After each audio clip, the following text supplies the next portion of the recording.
All right, let's dive right into this explainer. Today, we're operating as a pure analytical engine to deconstruct a massive foundational divide in cross-border revenue. We're talking about effectively connected income, or ECI, versus foreign source income, which you'll usually hear called FDAP. Now, if you operate internationally, you know this isn't just bureaucratic red tape. Understanding this exact legal boundary, the line between what gets actively taxed on a net basis and what gets passively withheld on a gross basis, that's literally the difference between totally optimizing your compliance and getting hit with some pretty severe regulatory penalties. So we're going to strip away all the operational noise today. We're looking at the core mechanisms, the implicit assumptions regulators make, and the strict cause and effect relationships governing this entire space. To build a really clear mental map of all this, we're going to move logically through 5 distinct tiers today. First, we'll look at the ECI versus FDAP divide. Second, the actual mechanisms of connected income. Third, the typologies and characteristics of FDAP. Fourth, how cross-border tax credits apply here. And finally, the reporting and compliance frameworks. Let's get to it. Starting off with Section 1. The ECI versus FDAP divide. So, the core mechanism dividing these two frameworks really boils down to one thing, and that's operational presence. If your income is generated through active commercial engagement, boom, it triggers the ECI framework. But on the flip side, passive, fixed financial extraction, that falls strictly under FDAP. And the implicit assumption regulatory bodies are making here is actually super fascinating. They assume that if you have an active engagement, you're using local infrastructure, right? You're using the roads, the legal systems, the whole shebang. So you get subjected to net profit taxation exactly like a domestic entity. But if your income is fixed, determinable, annual, or periodic, FDAP, you're really just extracting value from afar. You don't have an active footprint. The regulatory body knows they have no realistic way to audit your net expenses overseas, so this operational reality completely changes how they extract compliance from you. Okay. Moving on to Section 2, mechanisms of connected income. So, how do you actually avoid triggering ECI? Well, a non-resident entity has to completely lack a domestic office. They cannot have domestic residency, and, this is key, all services must be performed entirely externally. By explicitly defining what ECI isn't, this expert framework gives us a really hard physical boundary. The sourcing rules for services are strictly tied to where the physical work actually happens, not where your client sits, and definitely not where the money is sent from. If a foreign entity maintains absolutely zero physical footprint within the target jurisdiction, the revenue from clients in that jurisdiction completely bypasses ECI. It's a strict, hard and fast cause and effect relationship based entirely on physical execution. And that brings us to a massively actionable insight. Removing those physical triggers shifts your statutory burden completely away from active tax payments and pushes it entirely toward informational reporting. Think about what a profound shift that is. You're no longer filing this incredibly complex corporate return and writing a huge check based on net profits. Instead, your relationship with the regulator basically shrinks down to just proving that your operations are outside their active taxing jurisdiction. You're essentially trading heavy financial liability for administrative transparency. It's a total game changer. Let's pivot over to Section 3, FDAP typologies and characteristics. Looking at the really rigid statutory nature of FDAP, we can actually group this passive extraction into 3 neat buckets: financial yields, rights-based income, and periodic compensation. Notice we aren't talking about selling inventory or managing complex service contracts here. We're looking at things like dividends, interest payments, original issue discounts, royalties, and rents. These are income streams that are highly predictable. Even certain things like personal service wages or taxable scholarships get thrown in this bucket if they lack a broader integrated business enterprise around them. The overarching pattern across all these typologies, it's just passive, predictable financial extraction. Now, because FDAP doesn't get the benefit of active business deductions, regulators hit it with immediate gross basis withholding. And this is a brilliant, albeit aggressive, enforcement mechanism. With ECI, you know the drill. Calculate gross revenue, deduct expenses, pay tax on the net profit later.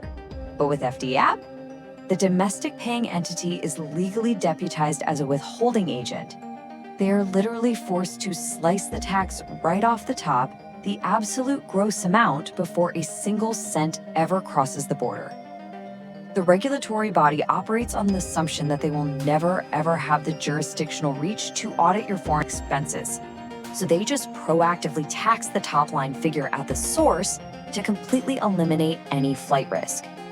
All right, Section 4, cross-border tax credit application. Whenever jurisdictions overlap, double taxation suddenly becomes a massive operational threat. This sequence here maps out the exact cause and effect relationship you need to actually leverage a foreign tax credit against an ECI-based liability. First, a non-resident engages in active domestic trade, generating legally classified ECI. Now, if their home country also taxes that exact same bucket of income, relief is provided. But, this credit isn't just automatic. The foreign tax has to be explicitly tied to that specific income pool, and crucially, the tax cannot be levied just because the entity happens to be a citizen of that foreign jurisdiction. Actually, for a foreign levy to genuinely qualify as a creditable instrument, it has to simultaneously pass 4 ridiculously strict tests. First, it must be directly imposed on the taxpayer, so no claiming it if it hit a subsidiary. Second, it has to be actively paid or accrued. Third, it needs to represent a real legal tax liability calculated at the proper treaty rate, not just some default statutory rate. And fourth, this is the big one, it must be a pure income tax. If you're paying a fee to a foreign government, and you get a specific economic benefit back, like property rights or exclusive commercial services, that's a transactional exchange, my friend. It's not a tax. And in that scenario, the credit is completely disqualified. No way around it. Here's a really non-obvious restrictive detail from the expert analysis. You absolutely cannot claim a credit for excessive foreign withholding. If a refund from the foreign jurisdiction is even practically possible, that excess amount is legally disqualified from the credit mechanism. This rule is specifically designed to stop people from just shifting tax burdens across borders.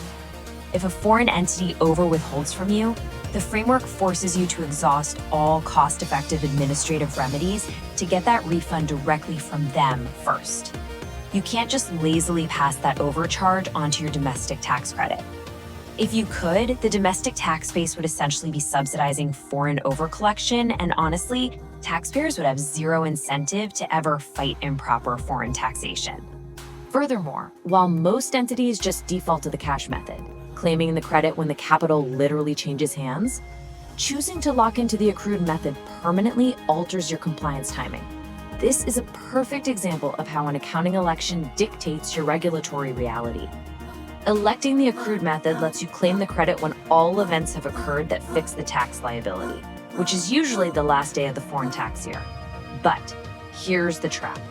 Once you elect the accrued method, you are legally bound to it for all future reporting years. It is a permanent operational pivot. No going back. Finally, Section 5, Reporting and Compliance Frameworks. Because let's be real, concepts mean absolutely nothing without the compliance frameworks that actually track them. When we're dealing with passive income, the regulatory system leans heavily on Form 1042-S. This is the ultimate informational tracking mechanism for FDAP distribution and Chapter 4 withholding. Remember a few minutes ago when we talked about FDAP being subject to gross basis withholding? Well, Form 1042-S is the mandatory receipt. It's the instrument the domestic withholding agent has to file to unequivocally prove to the government that they captured their cut of that passive financial extraction before sending the rest of the capital overseas. When you really analyze this specific instrument, you see that while it strictly enforces those Chapter 4 withholding realities, its actual application is super contextual. It comprehensively tracks the financial, dividend, and royalty yields we mapped out earlier, capturing that gross income before any net deductions. But despite looking like this rigid, box-heavy nightmare of a form, A really non-obvious detail is that certain data fields are conditionally exempted based entirely on the transaction profile. So not every single box is required for every transfer. Fields actually dynamically render as irrelevant depending on the specific legal nature of the passive income being extracted. This makes initial classification absolutely paramount. So what does this all mean for you? The ultimate analytical takeaway you really have to evaluate is this. Based on your specific operational footprint, do you trigger active tax remittance, or do you safely isolate yourself within the bounds of passive withholding? Understanding this stark dichotomy between the net basis mechanics of ECI and the gross basis realities of FDAP is literally the only way to accurately map your cross-border compliance. Are you integrating and building an active taxable footprint, or are you merely extracting passive financial value? Answering that defines your entire regulatory reality and your underlying tax liability. So think carefully about where your operations truly fall. Thanks so much for joining me for this explainer, and I'll catch you on the next one.